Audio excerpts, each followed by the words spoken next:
What's going on, everyone? Welcome back to week 14 of the TRX-4 Sport Budget Build-Off. If you're not familiar with this series, Matt from the Scale Builders Guild and myself have taken the TRX-4 Sport unassembled kit version and upgraded it with $50 every week. Last week was one of those special weeks where we actually didn't do an upgrade and we actually did a running or progress video, kind of showing what this truck is doing now compared to how it did with when we very started. I actually took my red stock TRX-4 Sport RTR out alongside of this and we did a little bit of back-to-back running. Now for this week's upgrade, what we're actually going to do is finally swap out the stock tires.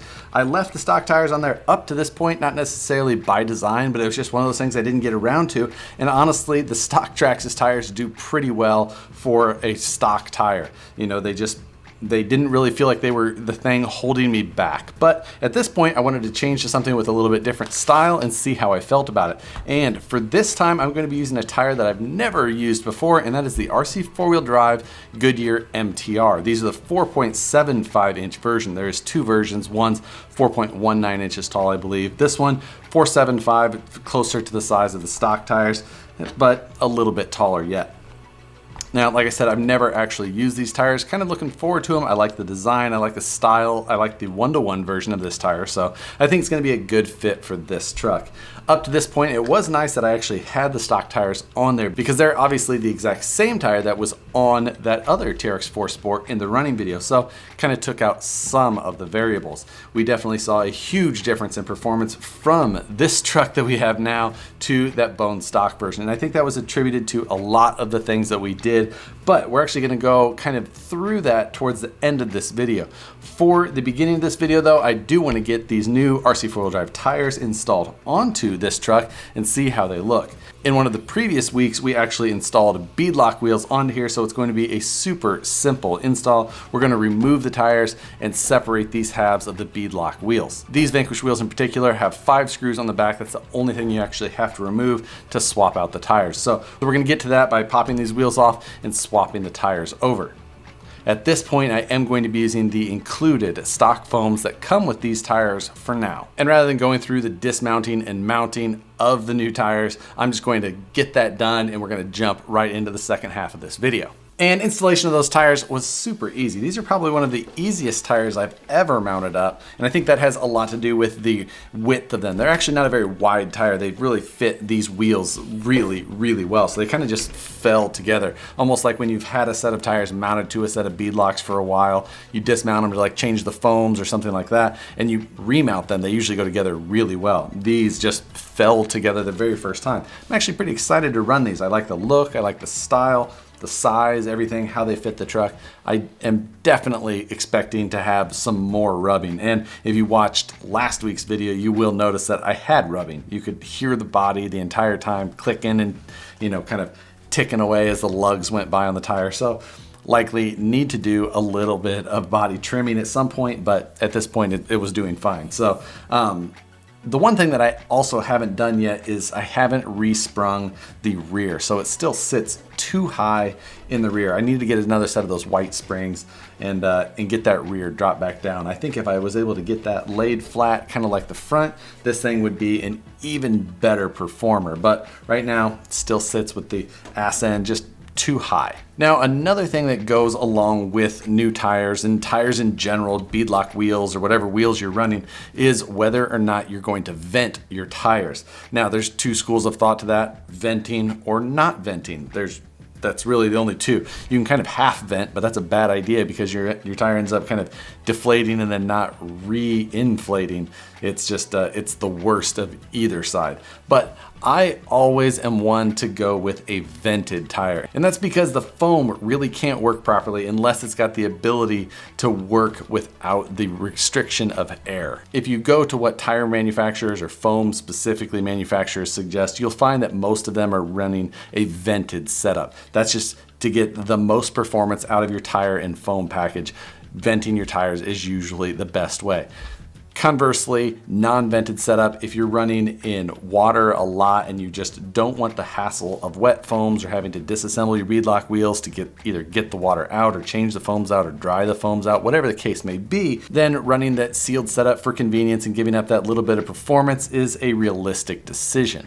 Another big part of it for me is where I live and where I film or where I work is at 100 or 200 feet of elevation, but we are constantly rock crawling at 5,000, 6,000, 8,000 feet of elevation.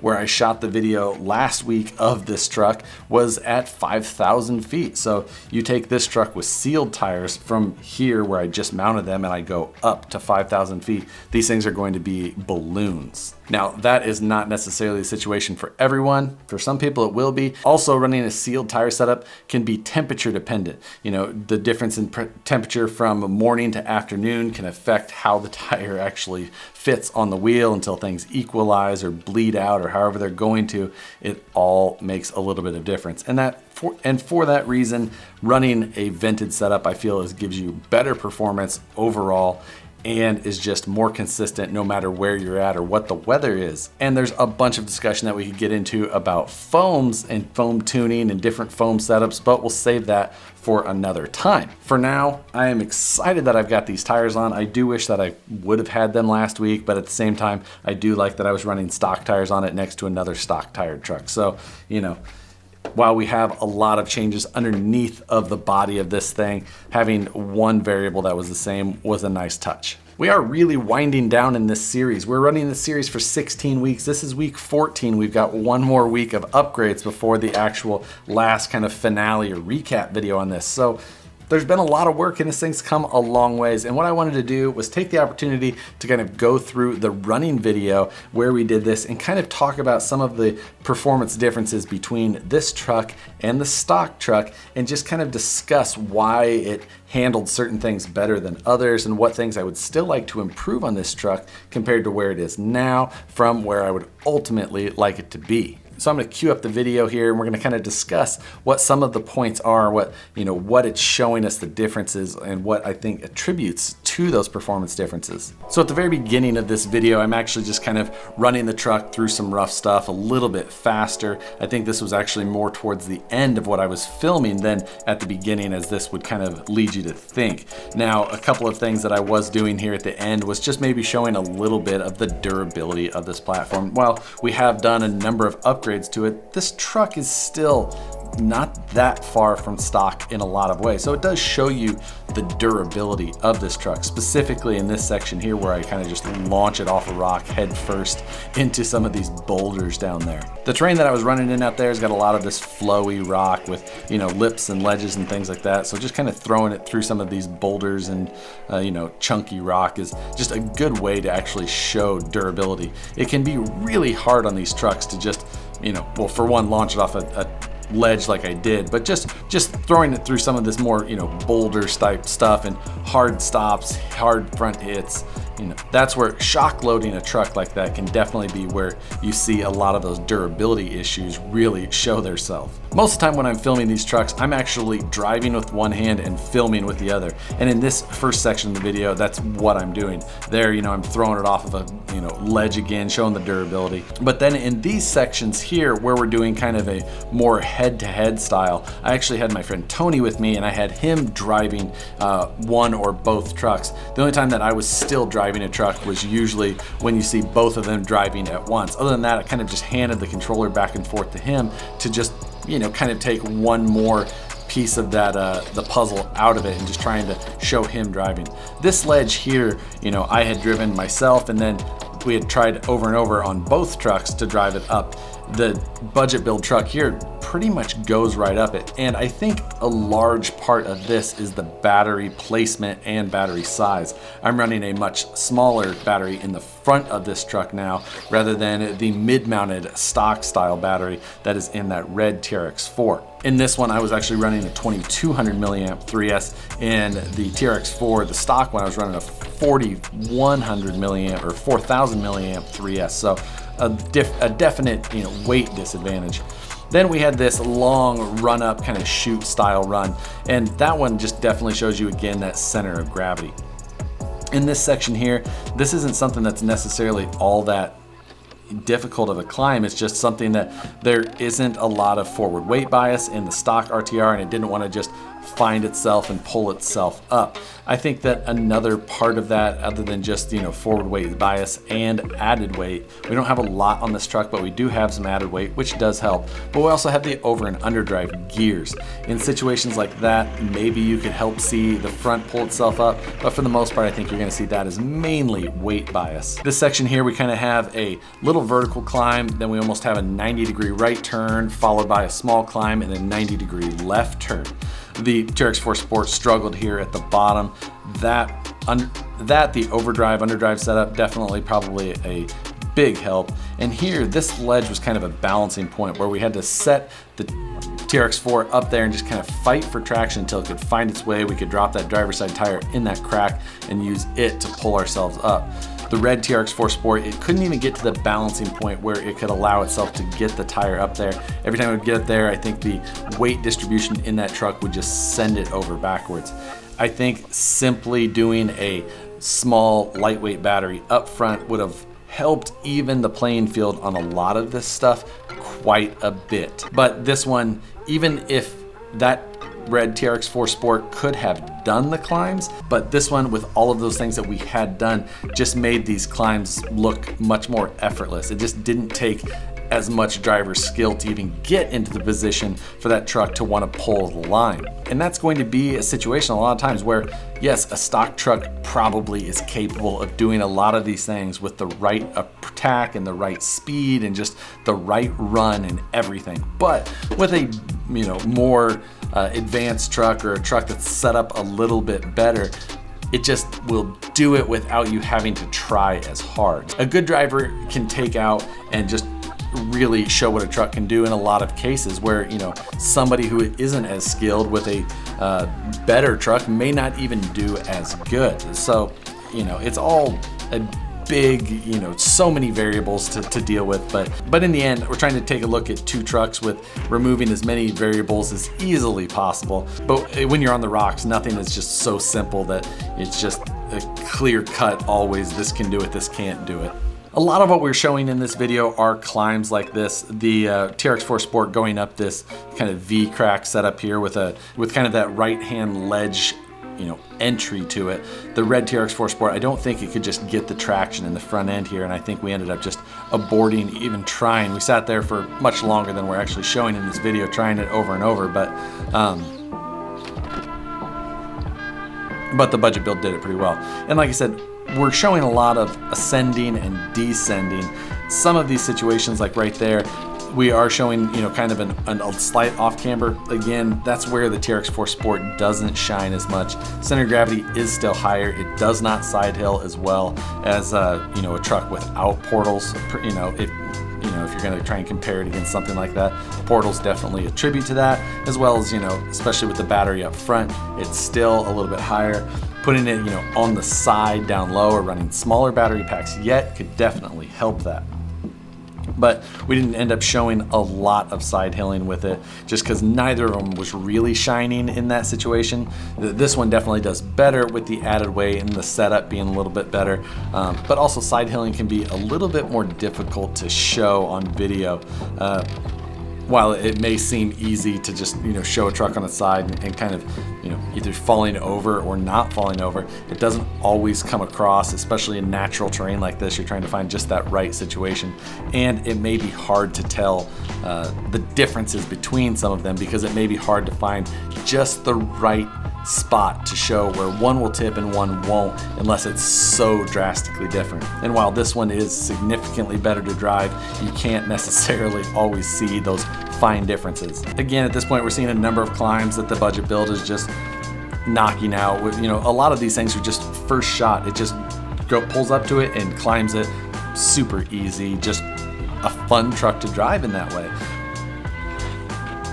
I think Tony did get frustrated at times having to drive the stock TRX-4 Sport in comparison to this one, just because you could just drive up and this one would do what you expected it to do. It would pull up, find traction, move forward or climb up, whatever it was. Where the red one, you constantly felt like you were fighting it. And that's part of where this truck started, especially in the earlier running videos. It did okay, the video wasn't too bad, but it was still a little bit of a bear to drive in comparison. Here I throw in my other TRX-4 Sport, my other TRX-4 build. This one's actually a custom build on a VS410 chassis with a standard 3-gear style axial transmission and a dig unit. Looking forward to going and running that truck a little bit more.